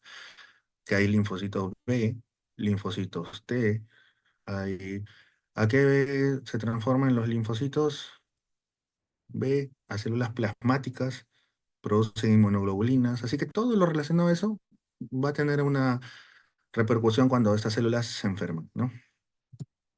Esto como unas generalidades nomás para saber de que no, si ya la LMC era una enfermedad de adultos de 50 años aproximadamente, este es de más mayores, o sea, de mayores, mejor dicho, ¿no? Más o menos un promedio de 70 años, 65 años, dependiendo de la bibliografía que lean. Pero en general ya es una enfermedad de viejitos, ¿ya? Entonces, ¿cuál es lo bueno dentro de todo? Que la mayoría de los pacientes van a ser asintomáticos, ya, gran parte. Acá creo que tengo otra diapositiva. Acá le dejo estos datitos, y es como para ver qué interesante es un cáncer que no se tenga que tratar. Existe, y acá está uno de ellos, ¿no? Es un cáncer que no se tiene que dar tratamiento en muchos de los casos. En la LMS sí, siempre le dábamos imatinib. Así esté bien, le dábamos porque sabíamos que iba a progresar. Pero acá no. Acá sí hay algunos grupos que les voy a mencionar que no se les da tratamiento, solo se les observa. La leucemia más frecuente, bueno, como acá dicen del hemisferio europeo, yo también creo que tiene relación con el subregistro que hay en nuestras poblaciones, y la edad media del diagnóstico que es 70 años, ¿no? ¿Qué tengo que tener para el diagnóstico? Uno, tengo que demostrar que los linfocitos excesivos que estoy encontrando son clonales, o sea, son idénticos. Si bien yo puedo ver, por ejemplo, esta lámina periférica y acá veo que hay estas bolas donde no se ve casi nada de citoplasma, se ve todo pura cromatina densa y no da mucho espacio de ver más que pura mancha pues, basófila, no es homogénea, no se ve un gránulo, nada. Son linfocitos maduros. Ahora, ¿por qué digo maduros? Porque no son muy grandes, ¿no? Los linfoblastos, o mientras más inmaduro es más grande, y por eso yo lo comparo con el tamaño del glóbulo rojo. Si mide parecido al glóbulo rojo o está un poquito más grande, yo lo considero como linfocitos maduros, ¿no? Hay otras características, pero para hacerlo fácil, cuando está cercano por ahí al tamaño del glóbulo rojo, puedo considerar que es un linfocito maduro. En cambio, no sé si recuerdan en la anterior parte que les hablé de leucemia mieloide crónica, que les hice ver un mieloblasto al costado de un neutrófilo que se veía el neutrófilo chiquitito, ¿ya? Entonces también cuando tenemos linfoblastos, también suelen ser más grandes, con varios nucleolos muy aberrantes, ¿ya? Pero en cambio no, la LLC encontramos puros linfocitos maduros, pero ahora, ¿qué está pasando? ¿El paciente tiene una infección viral y por eso está produciendo muchos linfocitos? Puede ser, pero si fuera así, no van a ser idénticos los linfocitos. Pero ¿qué pasa si todos los linfocitos que presenta el paciente son idénticos? O sea, cuando le hacen el estudio de citometría de flujo, ¿qué cosa ven ahí? El tamaño, muy bien, la forma, pero sobre todo ven los antígenos, ¿no? Ven que todos presentan el mismo antígeno, los mismos antígenos de membrana, o sea, CD20, CD30 y tanto, CD5, CD7, bueno, ya todos los marcadores ahora voy a mencionar someramente, pero todos son idénticos y eso no se puede dar, eso no es fisiológico, ¿no? Normalmente producimos linfocitos de acuerdo a nuestra memoria celular, para distintos tipos de infecciones y estamos produciendo distintos tipos de linfocitos. Cada uno se va a especializar en, o va a cargar información de distintas patologías, ¿no? Entonces, uno va a tener inmunoglobulina A, el otro va a producir, cuando ya se transforma plasmática, inmunoglobulina G, otros va a tener la cadena ligera kappa, la cadena ligera lambda. Pero si todos los linfocitos son idénticos, tienen el mismo anticuerpo, tienen las mismas cadenas pesadas ligeras, no, ya eso ahí es clonalidad. Y clonalidad es sinónimo de cáncer. Y sobre todo en este caso, si es de células linfocitos maduros, y sobre todo B, pues, ¿no? Es una leucemia linfoide crónica. Entonces, regreso. Primer paso, que estén clonales. ¿Cómo lo veo eso? ¿Al ojo? No, al ojo no. No puedo saber. No puedo saber si tiene un IgG en su superficie o si es BT, incluso no puedo diferenciarlo. La verdad, si alguien dice por ahí en alguna bibliografía que los B son de una forma y los linfocitos T son de otra forma, no, imposible. Yo esto en la práctica lo hago todos los días y nunca he podido distinguir un B ni un T, ni ningún experto ha podido decir, no, sí, hay características que se pueden haber aislado, pero finalmente no se cumplen. Entonces, no se cumplen en todos los casos, así que no nos sirve. Solamente puedo decir que es un linfocito maduro, ¿ya? Entonces, listo, ya cumplimos el primer requisito. Lo otro es que tiene que ser linfocitosis, claro, o sea, pueden haber muchos linfocitos, pero si solo son el 10% y todo lo demás son granulocitos, no, eso no es eso está raro, ¿no? Normalmente es una leucocitosis, pero a expensas de linfocitos. Y como criterio técnico tiene que tener más de 5.000 linfocitos. Todos los pacientes que encontramos con LLC siempre tienen más de 5.000 linfocitos. Pero si por ahí hay una excepción y alguien está haciendo menos, dijeron, bueno, hay que establecer un límite pues inferior, ¿no? Han puesto 5.000 linfocitos. Ahora, tú puedes decir, pero el otro día vi un paciente que tenía neumonía viral, no sé, y tenía como 8.000 linfocitos. O vi un bebé recién nacido que tenía 10.000 linfocitos. Ya, entonces no se trata que tenga solamente más de 5.000 linfocitos, sino que esos 5.000 linfocitos a más sean clonales, sean idénticos, ¿ya? Y para eso sirve la citometría de flujo. ¿Ya? Y si me quiero ir más allá, debería estar en la médula ósea una infiltración mayor del 30%. Eso ya casi no lo hacemos. En realidad la LS se puede diagnosticar solo con la sangre periférica. No hay mucha necesidad de ir a la médula, a menos de que estemos sospechando que se está transformando en otra enfermedad. Pero si no, basta con ver que la sangre periférica está llena de linfocitos maduros, le hago una citometría y me dicen que todos son idénticos, y ya está el diagnóstico. La leucemia linfoide crónica es un linfocito B maduro que se está clonando, pero resulta que hay otro linfocito B maduro que se clona, pero no en la sangre o en la médula, sino en los ganglios. Y cuando se están clonando los linfocitos en los ganglios, ¿cómo se llaman? Linfomas. Entonces, ¿que mi leucemia linfoide crónica es lo mismo que un linfoma? Sí, solo que en el linfoma están afectados solamente los ganglios y en la leucemia está afectada la médula ósea y sangre periférica. Ahora, y si mi paciente está con un montón de leucocitos clonales en la sangre, pero también tiene ganglios llenos de linfocitos clonales, ¿qué es? ¿Linfoma o leucemia? Para no complicarse la vida, porque es una pregunta como que ¿qué fue primero, el huevo o la gallina? La verdad, esa sí la pregunta, no se sabe. Si ya al paciente lo conoces con compromiso ganglionárico, compromiso medular o de sangre periférica, no sabes qué empezó primero, entonces le dices, y van a leer bastante, cuando busquen en el UpToDate o papers, ¿no? Dice así, leucemia slash linfoma de células B. Entonces, si encuentra un paciente que solo tiene ganglios, linfocitos B maduros, va a tener un linfoma de células B pequeño.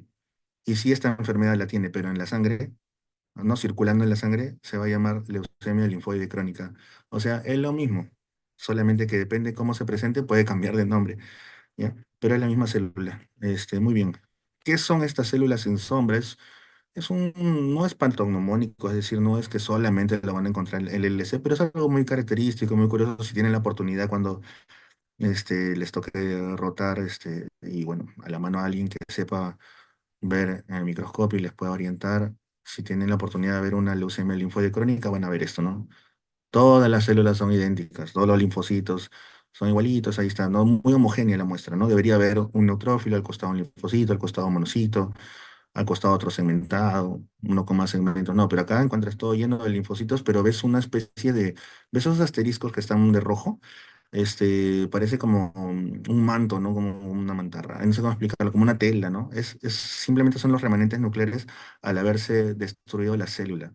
¿Y por qué se están destruyendo? Porque se están replicando con tanta rapidez que algunas se terminan lisando. Y cuando se lisan y a tanta velocidad, dejan manchas. Y eso se puede apreciar en un extendido o frotis de sangre periférica, ¿no?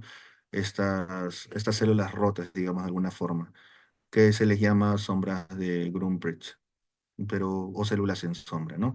Es una curiosidad, pero no vaya a ser que vengan en un examen por ahí. No en este, no, yo no le voy a poner esa pregunta, es muy memorística, pero le puede venir en el ENAM, en el examen de recientado, y al toque de células de Grunbridge ya marcas el LC, ya no le das vuelta. La fisiopato. No me voy a meter mucho aquí, ¿ya? Todas las leucemias comparten un mecanismo fisiopatológico similar, solo que se ven involucrados distintos genes, distintos receptores y distintas mutaciones. Pero al final lo que hacen es que la célula se vuelva inmortal y se prolifere sin control. En este caso de la LLC, es los linfocitos B maduros. Esos son las células que van a estar afectadas. Ahí está el problema. ¿Y qué cosa me va a dar esa producción de muchos linfocitos B maduros? Ahora vamos a la clínica mejor. ¿Bien? Listo, acá se los dejo. Pero básicamente, miren, si es que este es el estadio de maduración de la célula, ¿no? Cuando ya estamos con unas células que ya tienen un buen grado de madurez, acá supuestamente está el ganglio, por donde va madurando, ¿no? Las células, los ganglios son como cuarteles, ¿no? Y los linfocitos son como unos soldaditos especializados de que luego de ir madurando los mandan al cuartel a que se siga especializando, presentan antígenos, producen inmunoglobulinas, de acuerdo a la necesidad del ejército, pues, ¿no? Que es nuestro sistema inmune. Entonces, depende de dónde se esté dando esa clonación, agarran diferentes nombres. Por ejemplo, acá tenemos linfoma del manto, linfoma de células B pequeño o también leucemia de células B, leucemia crónica de células B. Tenemos también, de acuerdo a su grado de maduración, en donde esté empezando de la expansión clonal y en qué parte pues, el ganglio puede llamarse un linfoma de Burkitt, un linfoma de células B grande difuso, un linfoma folicular o un linfoma de la zona marginal, es esto. Este, este es nuestro leucemia de linfoide crónica, ¿no? Aquí está. Acá arriba también está, sí. Hay unos que expresan antígenos y hay otros que no expresan antígenos. Y eso incluso confiere por más que sean la misma enfermedad, pueden tener un distinto pronóstico. Ya, acá les voy a mencionar solamente, pero para que vean que si bien linfomas es bien amplio y parece como que, uy, son puras letras, puros números, en realidad es ver un poco la fisiopatología y agarrarle un poquito ahí de interés para que vean que ahí salen todos los linfomas, los más de 30, 40 linfomas que deben haber. Muy bien, cuadro clínico. Más de la mitad son asintomáticos.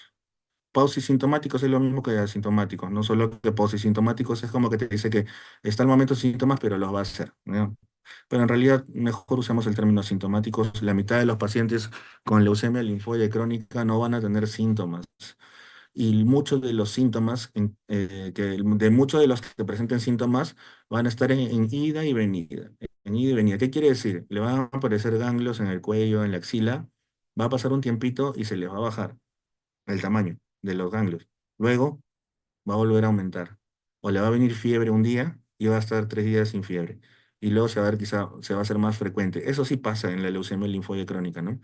Porque me ha pasado, y eso sí, bueno, es parte que no, quizá el especialista no tenía la experiencia de haber visto estos casos, ¿no? Y mandaba a un paciente siempre a su casa porque le decía que tenía fiebre, pero cuando iba no tenía fiebre, ¿no? Y nunca, ni siquiera le tomó un hemograma, ¿no? Entonces eso me lo contó el paciente y dije, bueno, es que digo, no es muy común. Sí, el doctor me dijo que como tenía cáncer, si estaba con fiebre o si tenía problemas, eso no se mejoraba a menos que me den tratamiento y cómo se va a mejorar solo. Por eso me mandaba siempre a mi casa. Pero resulta que esta enfermedad sí puede hacer eso, ¿ya? Cuando tiene una presentación así un poco indolente, suave, puede dar molestias, pero como que van y vienen. Y aquí están, ¿puede dar hepatosplenomegalia? Sí, ¿ya? Pero siempre acuérdense más del linfoma, leucemia linfoide crónica, más asócienlo a ganglios y a la leucemia mieloide mejor es asocienlo a esplenomegalia, ¿ya? Si bien esta también da, mejor tengan así más o menos el concepto, pero ya saben que sí se puede dar la hepatosplenomegalia también en los cuadros porque es un órgano linfoide, pues, ¿no? El vaso, ¿no? ¿Y cuáles son los síntomas B? Pérdida de peso, diaforesis nocturna, fiebre sostenida y fatiga. Fatiga, eso que dice ECOG más 2 es que el paciente tenga un estado funcional relativamente bueno, pues, ¿no? Porque si el paciente ya está postrado o con daño medular o cerebral, ya pues es un poco difícil que lo valga como un síntoma positivo para leucemia, ¿no? Es por su estado basal que ya está mal. Entonces, si está, digamos, bien, no tiene muchas comorbilidades y está empezando a tener fatiga, ya puede ser parte de sus síntomas B, ¿ya? Que se pueden confundir muchas veces con una tuberculosis, y eso me ha pasado muchas veces, ¿no? Muchos pacientes que han llegado a consultorios se les ha hecho un montón de becas de esputo, tomografías de tórax, porque sus síntomas a veces son muy generales, no son muy específicos, ¿no? Por ahí apareció un ganglio, luego estuvo bajando, luego se sintió un poco mal, pero no sabía cómo explicarlo, luego ha tenido sudoración nocturna, fiebre, sudoración, le dijeron, tienes tuberculosis, hay que buscarte, tuberculosis. Hasta que por ahí alguien revisó bien el hemograma y vio que tenía 100.000, 200.000 leucocitos, ¿no? Entonces dijo, ah, ya, esto es para hematología. Y resulta que por suerte esta enfermedad no es tan difícil de diagnosticar y la mayoría de veces va bien también, ¿ya? Ahora, ¿qué otros síntomas pueden estar asociados? Síntomas de autoinmunidad, porque acuérdense que los linfocitos luego maduran y producen inmunoglobulinas, entonces al producir tantos, algunas pueden empezar a deteriorar algunas células y producir una anemia hemolítica autoinmune o un PTI, como se le llama antiguamente, ¿no? O trombocitopenia inmune, que es el nombre más correcto, una trombocitopenia inmune asociada al LLC. Eso ya te está diciendo que la enfermedad no se está comportando tan suave. Eso ya te va diciendo de que esta enfermedad está agresiva y hay que tratarla rápido porque una anemia hemolítica autoinmune puede ser terrible, ¿no? No lo puedes transfundir, se te puede morir por una hemoglobina tan baja, ¿no? ¿Qué pasa cuando la hemoglobina está muy baja, menos de 5? Se puede infartar el paciente, ¿no? Puede tener un infarto miocardio, ¿no? Porque llega sangre, pero llega una sangre sin oxígeno. Ya lo peor que puede pasar, que es muy raro, nunca he visto, es la aplasia pura de serie roja, ¿no? Que es como que un nivel más allá de una anemia hemolítica autoinmune. Ya no solo se destruyen tus eritrocitos en periferia, sino también de la médula, ya. Muy bien. Esto es como una forma práctica de acordarse. Un tercio de los pacientes nunca van a requerir tratamiento en toda su vida y se van a morir por otras comorbilidades y no per se por la LLC. Un tercio va a tener una fase indolente que va a requerir tratamiento, sí, y usualmente va a fallecer por causas relacionadas al cáncer, pero no directamente con el cáncer. Ya puede ser, por ejemplo, le di tratamiento con quimioterapia o inmunosupresión y se me infectó y murió de una sepsis, ¿no? Pero no necesariamente por el cáncer en sí, sino todo lo que conlleva el tratamiento y la evolución y los otros órganos que pueda ir afectando o el tratamiento que puede complicar ir tratando su diabetes, porque le estoy dando corticoides. Entonces está con diabetes, se me descompensó, hizo una cetoacidosis diabética, cosas así. Y un tercio sí van a presentar una fase bastante agresiva desde un comienzo y se pueden morir por una evolución tremenda, ¿no? Esos pueden hacer 1 millón de linfocitos y antes de llegar a eso probablemente se llene de ganglios todo el cuerpo, ¿no? Hasta que hagan problemas obstructivos. Es terrible. Muy bien. Hay otro dato que tenemos que tener, que estas leucemia linfoide crónica se pueden transformar. Se pueden transformar y es lo peor que puede pasar, porque quiere decir que está acumulando más mutaciones. Así como la LMC que les dije, acá también puede pasar lo mismo. Puede estar acumulando este, alteraciones y eso tiene un nombrecito también, puede ser por un examen, no de la verdad, pero puede ser un examen en cualquier momento de la carrera, ¿no? Que es la transformación de Richter. Es cuando una leucemia linfoide crónica se transforma en una masa agresiva y se transforma en un linfoma difuso de células B grandes. Nombre súper largo, pero es el linfoma no Hodgkin más común de todos. ¿Ya? Y ese ya empieza a infiltrar todo, ¿no? Suele infiltrar órganos, no extranodales, o sea, puede infiltrar el hígado, el estómago, un riñón, cualquier otro órgano, ¿no? No solamente ganglios, ¿no? Y saltan por arriba, por debajo del diafragma. Y esto es en un 5 al 15% de los pacientes. Pueden transformarse en una enfermedad de Hodgkin Sí, súper raro, 1%. Nunca he visto un mieloma múltiple, tampoco nunca he visto, pero está reportado, ¿no? A una leucemia linfoide aguda también puede transformarse, pero no es más riesgo que se transforme en un linfoma agresivo que una leucemia linfoide aguda. A diferencia de la LMC, ¿no? Que conversamos que sí se podía transformar en una leucemia aguda, esta aquí no. ¿No? Lamentablemente no comparten todo igual. Siempre hay excepciones y bueno, pues así es la naturaleza y sus patologías, ¿no? Hay que aprendernos nomás. Y segundas neoplasias, ya, esos son reportes de casos, ¿no? O sea, que le dé otro cáncer. Puede ser por el tratamiento también que está recibiendo. Entonces, el síndrome de Richter, básicamente es todo lo que haga que acumule más mutaciones y alteraciones genéticas y la fragilidad cromosómica que ya tiene, todo eso va a hacer que finalmente evolucione esta LLC, ¿ya? No les voy a acá a entrar mucho, ¿no? Pero mira, por ejemplo, acá donde dice abajo el CD38 positivo, CD49 y esta expresión de este gen, SAP70, en verdad, ahorita se ve chino, pero en realidad cuando ya uno se va adentrando en el tratamiento de estos pacientes, terminan siendo cosas bien útiles. Ahí voy a mencionarlo en otras láminas. ¿Ya? ¿Cómo hacemos el diagnóstico? Tenemos de que tener cuando les dije definición, ya pues esto es lo mismo, ¿ya? El diagnóstico es cumpliendo los criterios de la definición. O sea, que encontremos en sangre periférica más de 5.000 linfocitos, pero que tienen que ser clonales. ¿Y con qué vamos a saber si son clonales o no? Con citometría de flujo, ¿ya? Y que el aspirado muestre más de 30% de linfocitos, que como les dije ya, este tercer paso a veces no es necesario. ¿Qué es la citometría de flujo? Pasamos células por de manera laminar, o sea, una contigua de otra. Como dice, ¿no? Su nombre, ¿no? Vamos a medir las células, vamos a estudiar las células en un flujo continuo por la cual va a pasar un rayo que va a generar una refractariedad que finalmente se va a interpretar. Ya no quiero entrar en términos muy técnicos porque yo tampoco no los domino mucho. Ya me ha costado bastante más o menos poder identificar los histogramas, perdón, sí, claro, los histogramas que se hacen, pero bueno, ya esta es la parte técnica. Finalmente, ¿qué hace? Me dice de 2 millones de células, ¿cuántas expresan CD20? ¿Cuántas expresan CD10? ¿Cuántas CD3? ¿Cuál es mieloperoxidasa, que es, por ejemplo, eso me dice que es mieloide? O puede salir algo aberrante, ¿no? Que tenga antígenos de linfoide y mieloide, ya son una leucemia mixta, hay cosas así. Y solo con la citometría se puede saber. Al ojo no. Y así sale finalmente, ¿no? Por ejemplo, acá vemos de que acá hay células CD20 normal. Ese es un paciente con LLC. Acá abajo hay un gran grupo de su sangre que tiene CD20 6% de normal. Acá otros que presentan CD5, pero acá ya hay algo anómalo. Todo este 42%, estas células están presentando CD5, CD23, CD20 con un antígeno superficie tenue. O sea, en resumen, estas células son aberrantes. Son maduras, pero son aberrantes, no es normal. Y son igualitas. Uy, eso es una leucemia linfoide crónica. Hay un caminito que nos va a ayudar a algoritmos, porque todo esto es chino, en verdad, y me ha costado tiempo ir familiarizándome también. Pero es súper importante y no se puede escapar uno ya cuando entra quizá en la parte oncológica o hematológica, o quizás si a alguien le gusta los temas de laboratorio como patología clínica, también tienen que aprenderse esto, pero cuando ya lo entiendes es como que ya ves las cosas con otros ojos, ¿no?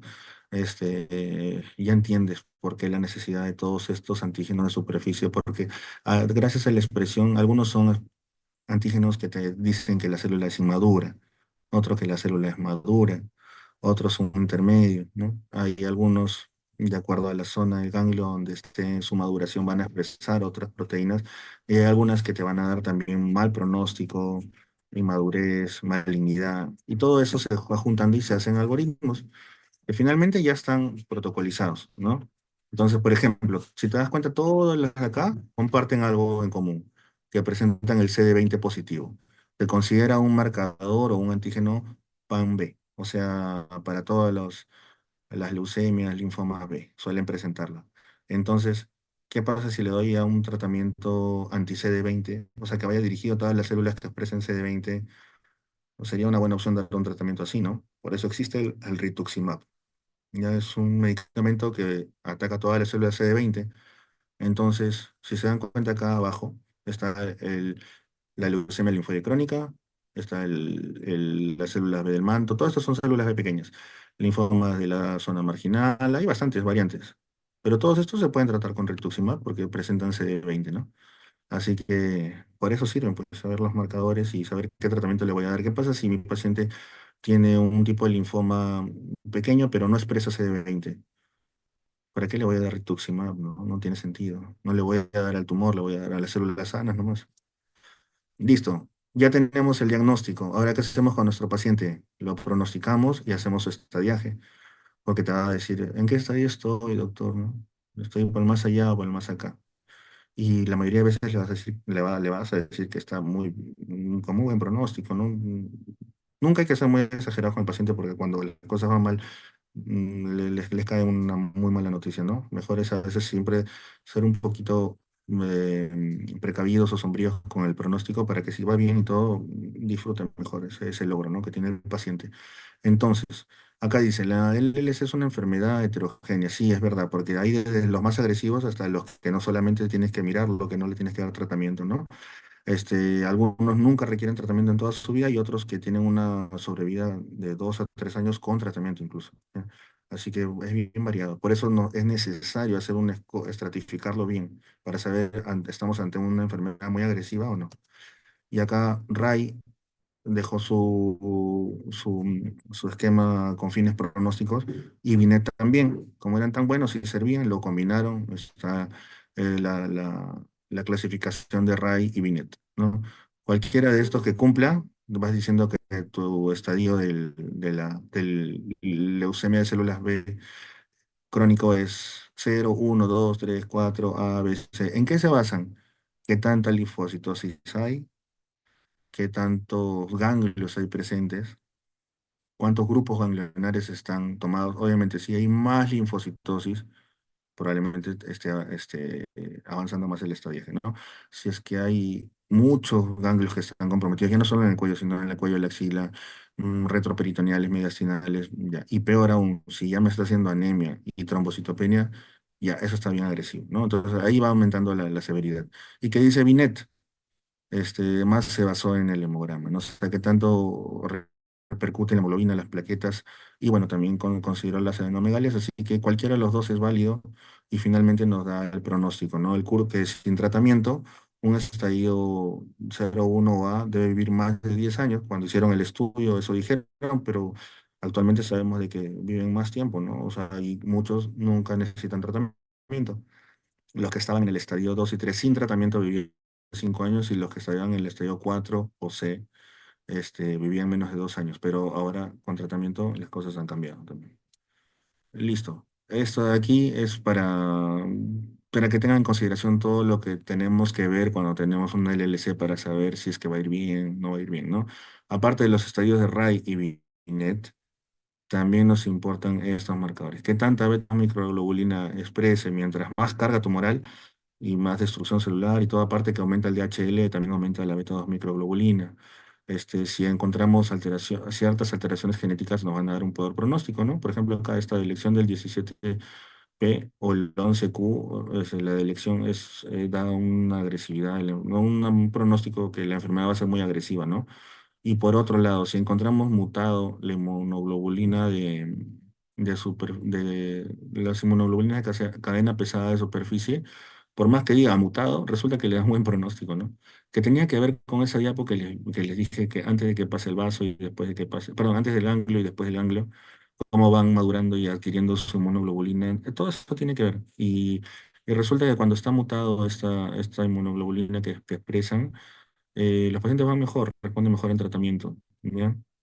Entonces, listo. Esto solamente no es para que se aprendan, no es para marearlos, simplemente para que vean cómo así se llegó a estas conclusiones, ¿no?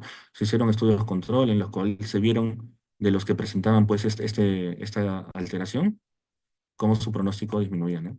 Y en los que no tenían esta mutación, miren cómo vivían más tiempo casi todo el grupo.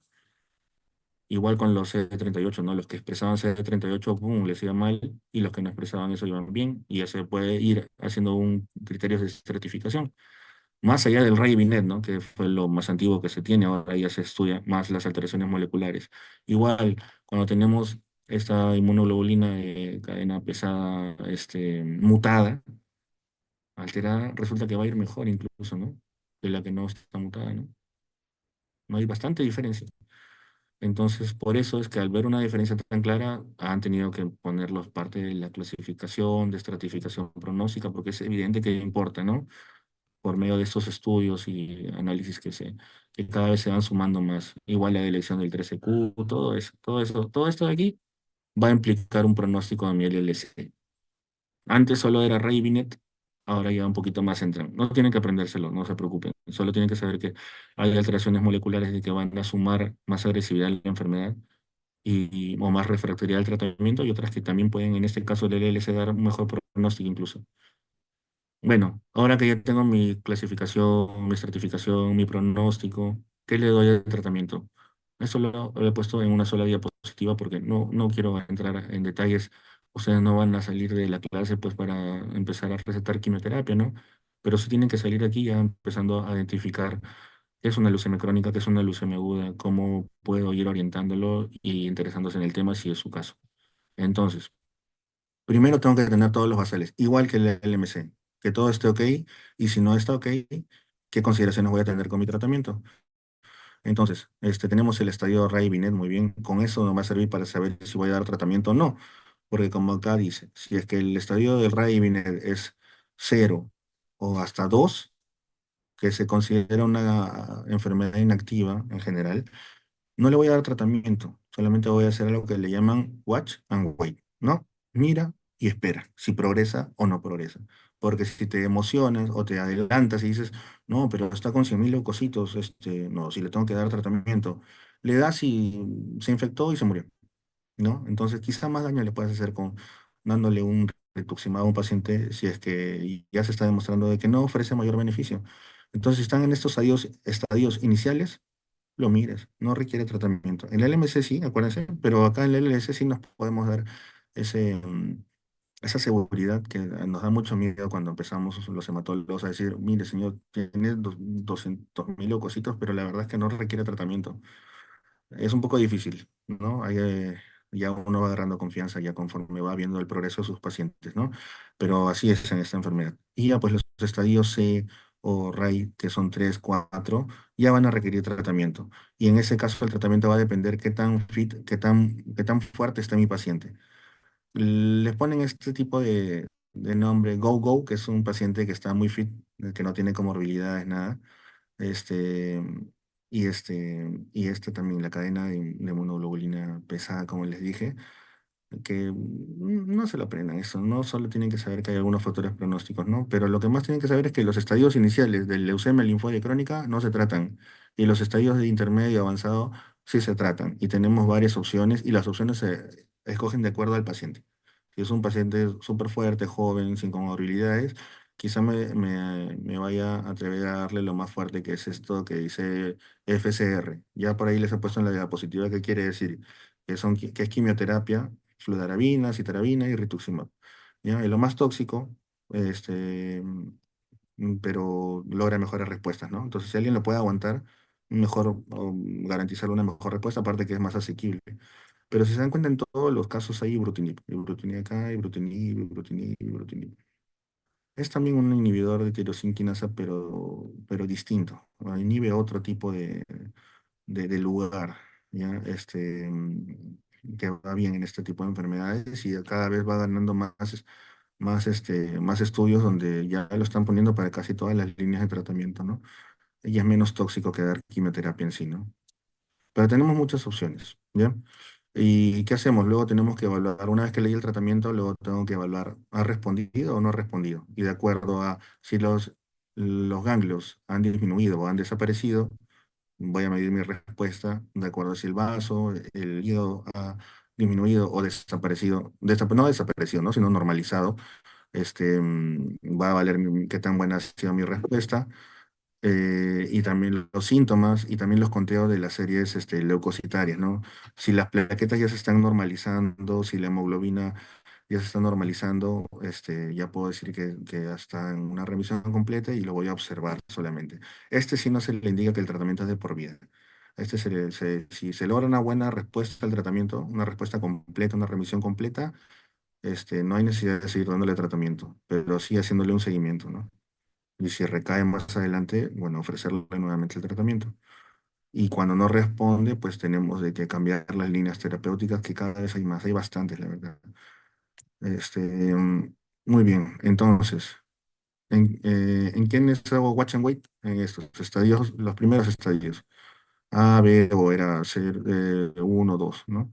Solo miro, no hago nada. ¿Qué hago? Controles cada 3 meses por un año y luego controles cada 6 meses por un año. Y de ahí si quiero lo sigo o no. Yo creo que nunca me atrevería a decir, ya que ese es sin seguimiento, ¿no? No voy a ser que, como va a estar asintomático, quizá por ahí va avanzando mucho la enfermedad y nos llega mal, ¿no? Yo creo que le haría un seguimiento de por vida, ¿ya? Quizá ya pues una vez cada 6 meses o una vez al año en todo caso, ¿no? A menos un hemograma. Pero si tienes síntomas B, si tienes una leucocitos muy altos, esplenomegalia,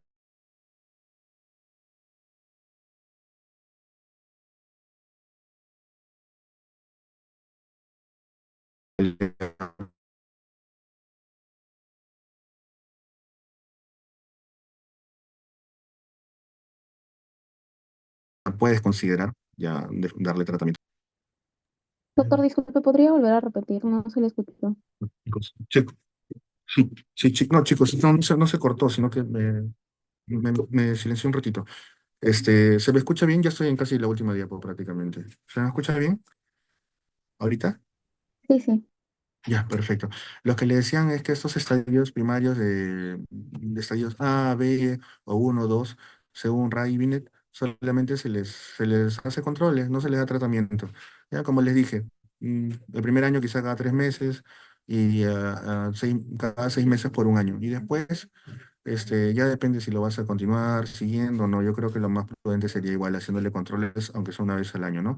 Pero si presenta alguno de estos síntomas que están aquí, yo puedo decidir darle tratamiento. Así sea estadio A2, ¿no? Si presenta síntomas, acordémonos que al final la idea del tratamiento es mejorar la calidad de vida, ¿no? Entonces, si hay algo que sí está afectando su calidad de vida, pues podemos considerar ya darle tratamiento para que se sienta mejor.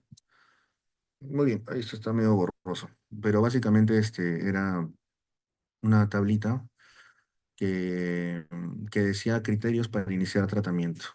Es muy similar a la anterior, la verdad, pero todo depende de qué tan sintomática está la enfermedad en realidad, ¿no? Si tiene muchos ganglios, claro que le va a molestar, ¿no? Si tiene un vaso grande, claro que le va a molestar, ¿no? Y si tiene una hiperleucocitosis extrema, probablemente también su sangre va a estar pues, alterada, ¿no? Y puede ya estar empezando a ser anemia, trombocitopenia, ¿no? Entonces, básicamente depende de eso, de los síntomas, ¿no?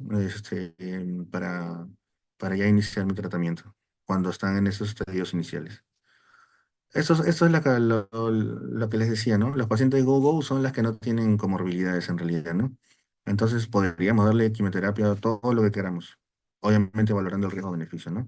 Pero ya cuando tenemos unos pacientes con gravemente discapacitados, con comorbilidades, muy, muy complicado, más, vamos a decirlo de manera un poquito grosera, quizá, más rápido nos los vamos a llevar nosotros al paciente, al más allá con el tratamiento. Entonces lo mejor es, como les dije, finalmente mejorar su calidad de vida.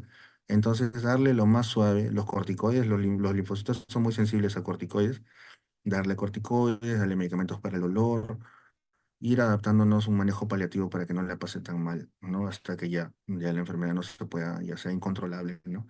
Y los que están en este intermedio, ya se puede dar tratamiento intermedio y con un enfoque de llevarlo a la remisión, eso sí, ¿no? Ya en los pacientes que son no-go, como dice acá, o unfit, que también les llaman, sí nos vamos a centrar no en disminuir la enfermedad en sí, sino en disminuir la mayor cantidad de síntomas posibles o que no sufra tanto, ¿no? Ahí puede entrar hasta medicamentos para el dolor, opioides, terapia psicológica, etcétera, un montón de cosas.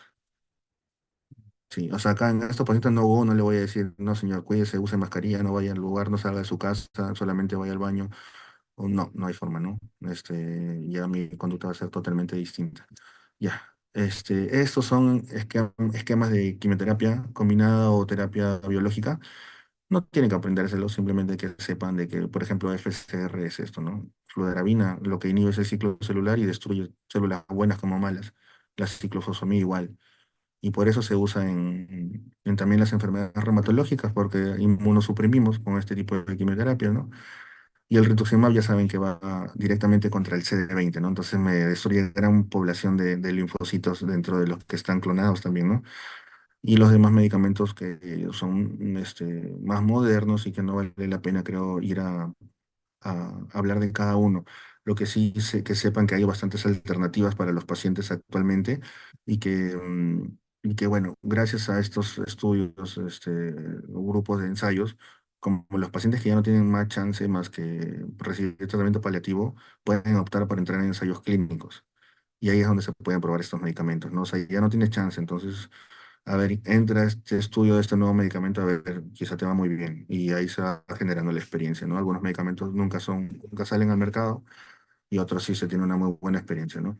Hay que ver el tema de las toxicidades. Obviamente, si es una quimioterapia, es más tóxico y si es un tratamiento biológico, moderno, quizá es menos tóxico. Eso también se valora, ¿no? Eh, Esto es solamente para que vean eso, cómo se va identificando los esquemas entre el más tóxico, el menos tóxico, y con eso tomamos decisiones para darle lo mejor al paciente. Y esto para que, bueno, sepan de que no es que se le haya ocurrido a alguien ponerle estos nombres tan feos, ¿no? Obinutuzumab, o Fatumuzumab, Ibrutumumab. En realidad tiene una razón de ser, y acá lo he puesto igual, como un tema para que sepan por qué, ¿no? Todos son anticuerpos monoclonales, ¿ya? De eso se podríamos conversar en otro momento, que es un anticuerpo monoclonal, o si no, investiguenlo, es muy interesante cómo lo fabrican.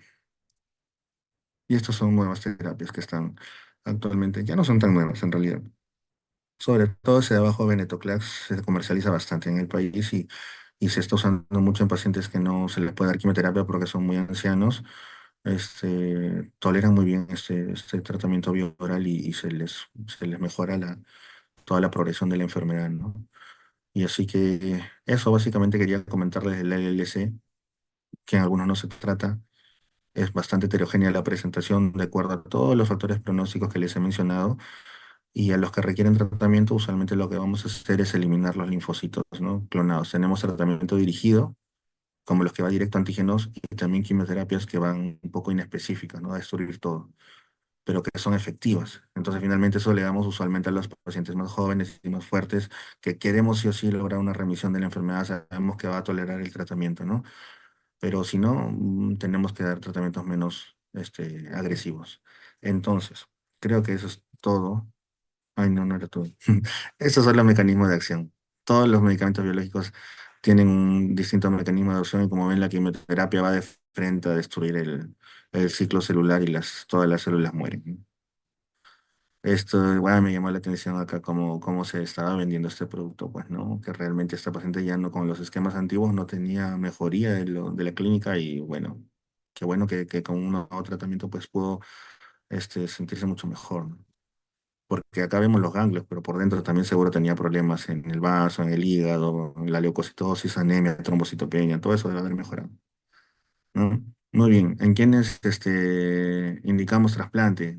En algunos, no es de primera línea, no es de segunda línea tampoco. Así que eso, componiendo estas diapos en ambas presentaciones, lo que quería decirles es que el trasplante no es primera línea en este tipo de enfermedades crónicas porque suelen ir bien con medicamentos sin necesidad de ir a algo tan intenso o tan tóxico como un trasplante, ¿ya?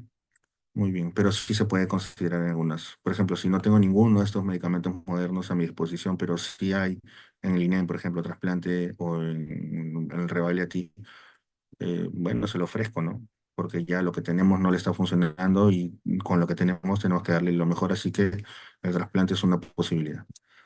Así que eso es todo de mi parte. No sé si tienen alguna duda, pregunta o, bueno, si no me la hacen llegar cuando gusten.